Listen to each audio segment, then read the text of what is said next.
1947 में हमारे बुजुर्ग जो थे वो माइग्रेट किए, कानपुर से सीधा लाहौर आ गए लुट लुटा के।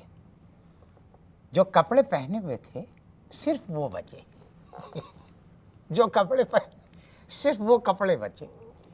अब परसों का किस्सा लीजिए कि हम इंचोली से जा रहे थे नागन चौरंगी, वहाँ से जब घर पहुँचे तो हम लूटे और कमबख्त माफ़ कीजिए ऐसे अल्फाज मुझे इस्तेमाल नहीं करना चाहिए, सब कुछ ले गए। जो कपड़ा हम पहने हुए थे सिर्फ वो छोड़ गए। तोता चीख रहा था, तोता टाएं टाएं टाएं जाते हुए कमबख्त, माफ़ कीजिए ये अल्फाज नहीं इस्तेमाल करना चाहिए, जाते हुए वो तोते की गर्दन भी मरोड़ गए। झटका लगा ना आपको, खामोश हो गए आप।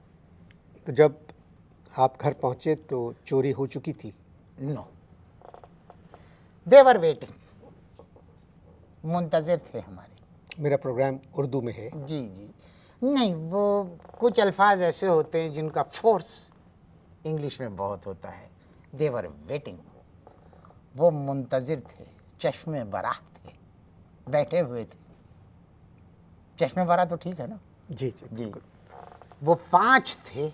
जैसे ही हमने ड्राइंग रूम का ताला खोला और दाखिल हुए तो सोफे पे बैठे चाय पी रहे थे और घर की जो बूढ़ी मुलाजमा है, शी इज़ अबाउट 60, उसका रक्स देख रहे थे।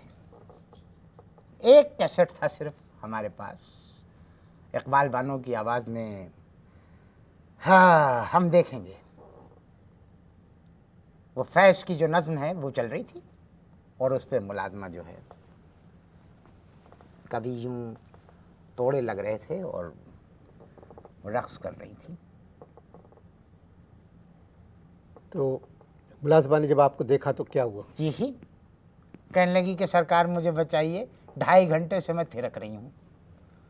एक खड़ा हुआ उनमें, बहुत बेहुदा, नहीं ये अल्फाज नहीं इस्तेमाल करना चाहिए मुझे, एक साहबजादे खड़े हुए और कहने लगे। बेहुदा को आप अंग्रेजी में इस्तेमाल कर सकते हैं। अंग्रेजी में अगर करना चाहे बेहुदा को तो that son of A unknown.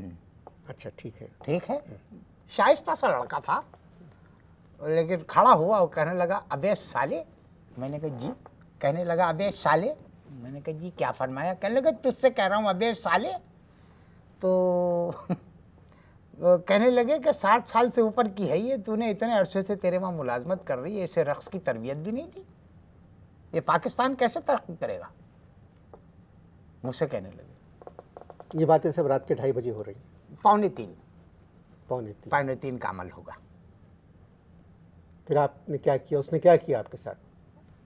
मुझसे कहने लगा वे साले तू पहले चाबी देगा या पहले तू रक्स देखेगा, ये कहा उसने। आपके साथ कौन कौन था? मैं, मेरे सास और मेरी बेगम, 2 बेटे हैं, दोनों बाहर हैं। और ससुर? ससुर अंदर है, पॉलिटिशियन है, सियासत का बड़ा शौक था। पिछली दफ़ा उन्होंने क्या किया कि एक सच्ची तकरीर करी, सच्ची तकरीर उन्होंने की, वह धर लिया, अंदर कर दिया। अब 5 to 6 मुलाकात का वक्त है, हमारी एडिशनल जिम्मेदारी हो गई है कि उनको खाना पहुंचाना पड़ता है। हम बात कर रहे हैं सिर्फ आपकी चोरी पर। एक जब इजाफी एक जिम्मेदारी पड़ गई है तो क्यों ना उसका जिक्र किया जाए। मैं पॉलिटिकल 5 to 6 आदमी कितने और काम कर सकता है? किसी अगियार के यहाँ जा सकते हैं, दोस्तों से मिल सकते हैं, चेस खेल सकते हैं, but 5 to 6 we have to be there in the jail with the tiffin for my father in law. मैं पॉलिटिकल बातचीत, एक अजाब है। मैं सियासी गुफ्तगू, कभी ड्राइवर नहीं भी होता, खुद जाना पड़ता है। फिर मैं सियासी गुफ्तगू करने नहीं चाह रहा। मैं भी, ये नॉन पॉलिटिकल गुफ्तगू है, खाना पहुंचाना नॉन पॉलिटिकल है। सास ससुर का अंदर होना पॉलिटिकल है, जो ये डिनर लंच पहुंचाना ये नॉन पॉलिटिकल है, माइंड यू। आप इस प्रोग्राम की शराफत से नाजायज फायदा उठा रहे हैं। किसकी? इस प्रोग्राम की शराफत से। इस प्रोग्राम में शराफत लफ्ज है ही नहीं, इसमें तो लूज है और वो भी साथ में टाक है। ये मत कहिए, सच्चाई का अलम पकड़े हुए हूं मैं पिछले कोई 67 साल से। अबे गलती के कठपुतले जी, मैं इंसान गलती का पुतला है। पुतला है तो मैं कह रहा हूँ, पहले क्या आपने कोई इजाफत किया? वो अपने लिए मैंने कहा कि मैं कठपुतला हूँ गलती का। अबे गलती के पुतले, मैं समझ गया, वजाहत हुई ना। ये एक देखिए जब ये रिकॉर्डिंग हो रही है, जी आप कीजिए। ये प्रोग्राम फिर स्पॉन्सर भी है। कहूँगा 5 to 6 ये जो खाना पहुंचाने का ये अजीब खमियाजा है, ये भुगत रहे हैं। खैर छोड़िए।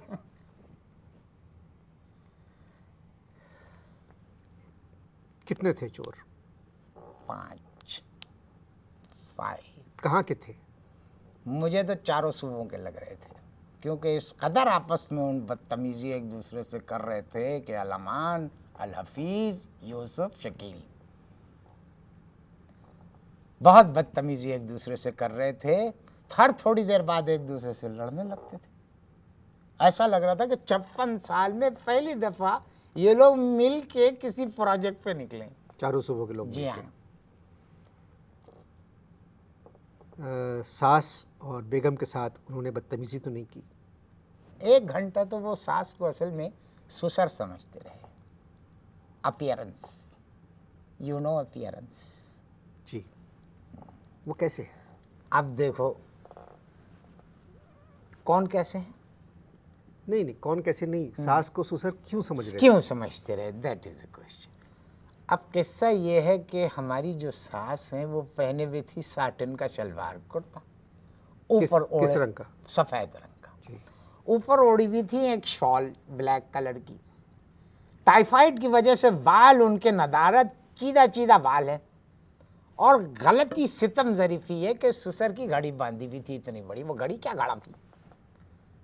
तो एक डाकू उनसे कहने लगा बे साले बुड्ढे, बताता है कि माल किधर है, ये अभी दूं तो जा पड़ा। बस उस पर तुनक गई, कहने लगी कि लानत है ऐसे शख्स पे जिसको औरत और मर्द की तमीज ना हो। तो वो हंसने लगे, 6 के 6 हंसने लगे। 6 के 6 कैसे? चोर तो 5 ही थे कुल। अब छोड़िए इसके, छठा कौन था? छोड़िए। आप भी वैसी आ गई।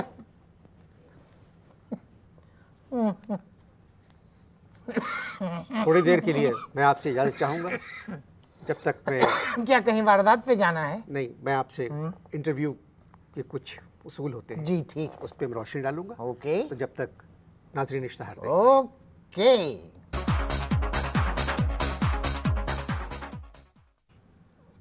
चोर 5 थे, हंसी आई 6 को, छठे आप थे। बहुत ये अल्लाह माफ़ करे, बेगम इसे दिल पे न लें, हम हंस पड़े थे। असल में वो 2.5 घंटे से मुसलसल रक्स कर रही थी वो खादमा उनके सामने। 2.5 घंटे से? हम देखेंगे। अच्छा। मैंने कहा भाई बंद करो ये रक्स। एक चीखा करने लगा नहीं। मैंने कहा भाई कोई खुदा का खौफ करो, नमाजी परहेजगार खातून है, 70 साल इनकी उम्र है। तो एक कर लगा चुप बे झूठे। मैंने कहा भाई क्या मतलब, चेमानी दारत। तो कहने लगे कि अबे पाकिस्तान में जो भी नाचती है उसकी उम्र 19 और 21 से ज़्यादा नहीं होती, तू 70 कैसे बता रहा है। भाई मैंने हाथ जोड़ लिए, मैंने कहा साहब आप जीनियस हैं, छोड़ दीजिए अब इस बात को। फिर उन्होंने खादमा से कहा कि जाइए कुछ खाना पका के लाइए, खाने वाने का इंतज़ाम कीजिए। अब जिस दौरान मैं चोरों से नेगोशिएशंस कर रहा था, अब मैंने क्या देखा कि हमारी बेगम जो हैं उससे एक डाकू ने कहा कि तमाम जेवरात उतार दो। वो उतार रही थी। अब negotiations were going on between me and the dacoits. बेगम के जेवर उतर रहे हैं। इधर सास ने मौका गनीमत जाना, तुरंत गई कोने में मुसल्ला बिछा के नमाज पढ़ने लगी। नहीं तो उनका जेवर नहीं पहने हुई थी? कौन? सास पहनी भी थी ना। अब जाके उन्होंने क्या किया, मुसल्ले पे खड़े होने से पहले तमाम अंगूठियां अपनी उतारी और मुंह में डाल ली और फौरन नमाज शुरू कर दी। तो एक जो था वो लड़का उनमें से वो तुनक गया, कहने लगा भाई ये 2:45 बजे नमाज का कौन सा वक्त है? रात के। हाँ, मैंने कहा भाई देखिए माफ़ कीजिए, ये चूंकि पहली दफ़ा नमाज पढ़ रही हैं इसलिए टाइमिंग की कैलकुलेशन कुछ रॉन्ग हो गई है। अब क्या किया, अब मेरी नज़रें तो थी सास पे। अब जैसी वो गई सजदे में, उन्होंने क्या किया, सजदे में मुंह में सारी अंगूठियाँ निकाली और फ़ौरन कारपेट के नीचे डाल दी और यूँ सीधी हुई, सलाम फेरा और आ गई। अजीब वक्त गुजर रहा होगा आपका। बहुत असल में टेंशन। बात जब इस तरह की अल-अमान, अल-हफीज, जी, जी। शकील, यूसुफ, पता नहीं कौन।